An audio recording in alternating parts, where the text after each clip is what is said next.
Hey guys, welcome to Boxing Squared for boxing news and views from around the internet. And another heavyweight news mashup video today, starting with Tyson Fury, the WBC champion, back in the gym, posting footage, running on the treadmill. And that is good signs for his trilogy fight with Deontay Wilder. So Fury saying back in the gym, on it. And with his recent big win over Wilder, there was obviously the concern from fans, would it be followed by a low, which Tyson Fury has said previously, a big high has always been followed by a big low. But using the gym obviously to try keep his mental health in check and stay on the level, which is good signs for the trilogy fight, which will happen sometime in the middle of the year. And just on John Fury, Tyson Fury's father, as part of a documentary, there was a clip that's come out of him reacting to the first knockdown, one of the best quotes of the year so far. So see here on screen, and I can't play the clip for copyright reasons, but he does say at the end of the clip, because he's celebrating the first knockdown against Deontay Wilder on February 22nd, that's what comes out of these balls. And if you've seen the clip, you'll know that it's pretty funny. Meanwhile, top-ranked president Todd Dubuff is saying that Tyson Fury, will he actually retire after his next couple of fights, which he's indicated he's looking to do. So Todd Dubuff says Manny Pacquiao was retired for a while and he's 42. Bernard Hopkins was never coming back. Conor McGregor retired. We'll see how it plays out. He may get inspired and there could be a Wilder-Fury 4 fight. There could be an Anthony Joshua 1, 2 and 3 fights. Who knows, right?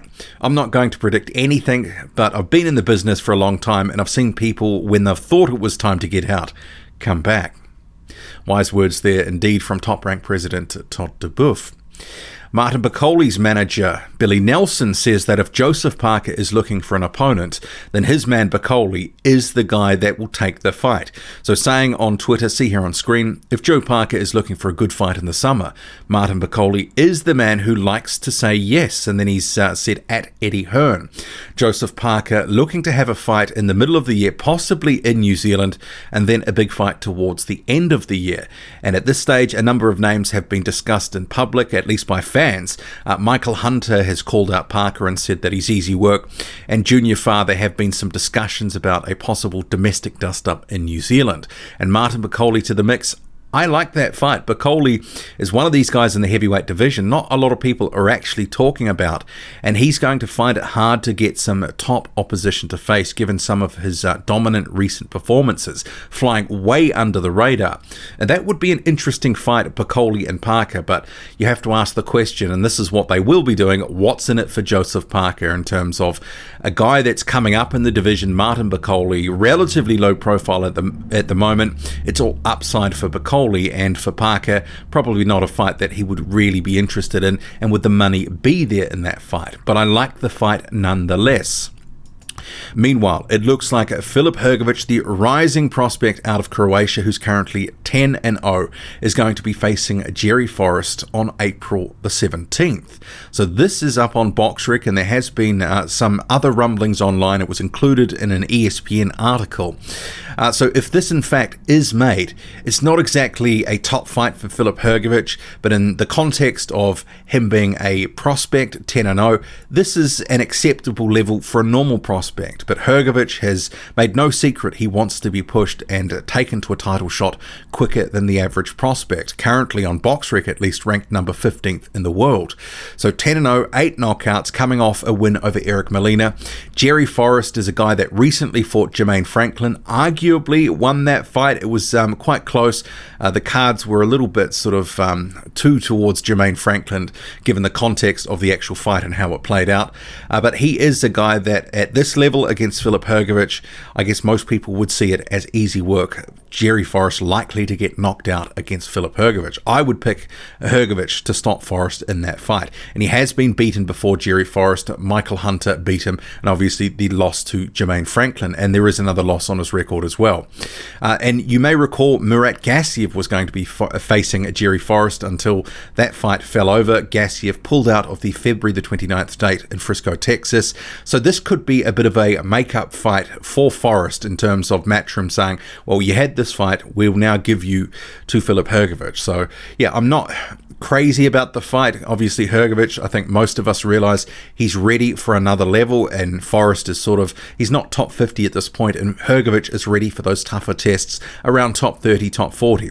Arguably, Molina, that fight, that seemed like a mismatch and proved to be. He's ready for guys that are in better condition, should I say, more closer to their prime than a guy like Eric Molina. But I'll leave it there. Adam Kownacki and Robert Helenius are preparing to square off, so I've got some quotes from the final press conference, so we'll cover off the main event and also a couple of the undercard fights, which feature FA Ajagba versus Razvan Cojanu, and then Frank Sanchez versus Joey Dawejko. So in terms of their quotes, and you'll see here some photos that were from the final press conference, it will be abridged. I'm not going to read out these massive statements that are here in the press conference, but he says, right now, this is Adam Kownacki, I'm focused on Robert Helenius. It's going to be a tough test and a tall test. I have to be ready to exact my game plan and pass the test. His jab is the main thing I'm focused on. If I can get past his jab, I think I'm going to have a lot of success. When I get inside, I'm going to punish him. And if I get the chance, I'll be ready to end the fight. I want to fight the best. My team will talk about what's next for me and what kind of step up I can get. Right now, I'm focused on March 7 and what's going to be in front of me. And he talks about a step up there, and I think after he's had the Areola fight and then now this one with Robert Helenius, both these guys on the downslide, if he does beat Helenius, he needs a tougher test. Right now, his best win is Charles Martin. Martin somewhere between top 20 and top 30 at the time. He needs to start stepping through the levels if he wants to be taken seriously by fans in the heavyweight division. He is a good fighter, but he does need to push himself if he can get past Helenius. Hopefully we'd see a step up instead of a high level stay busy, which for a lot of fans, this is the way that they see this Helenius fight. And Robert Helenius, meanwhile, he says, Adam had a tough fight with Chris Areola and he's getting more and more experience. He's a hungry fighter, and I think that's going to make a great fight for the fans. I've got a lot of experience in the pros and amateurs from 20 years of being in the sport. I've spent a lot of time in the gym and in the ring, and it's going to help me Saturday. I can't let him get close to me. I'm going to try control the distance. I've done everything I needed to in training so that I'm at my best on Saturday. I'm only focused on Kownacki. I've made the mistake of looking ahead to future fights and overlooking an opponent. That's an easy way to lose. I'm not going down that road. The jab will be my biggest weapon. And that will be his biggest weapon if he can keep Adam Kownacki on the outside. He's the much taller, rangier guy at 6'6". Adam Kownacki, 6'3" or so. Reach advantage to Helenius. But the question is, can Helenius stop Kownacki getting to the inside? That's a big question. And I think most people will say he won't be able to stop Kownacki getting in and banging to the body and head. Meanwhile, the co-feature, FA Ajagba, says, every fight is a good experience. I wasn't happy with my last performance. I want to deliver the best that I can every time I fight. Ronnie Shields is the best in the game. Sometimes I forget to follow the game plan, but he's good at getting my attention and making sure I get back on track. He knows what I have to do to win each fight. My head movement and footwork are the big things I've focused on since my last fight. I know I have to put them together to be as good as I can defensively. I also need to make sure I'm throwing combinations instead of just one punch at a time. And if FA Ajagba can string together some combinations, use some head movement and be better defensively, he is going to be a real threat in the heavyweight division. Obviously, some of the things that he needs to work on have been sort of exposed in recent fights. But that's a good thing for this time in his career, because he can still work on them before he gets to that next step of contender level. And his opponent, Razvan Cojanu, says, I really sacrificed myself in this training camp and for this fight.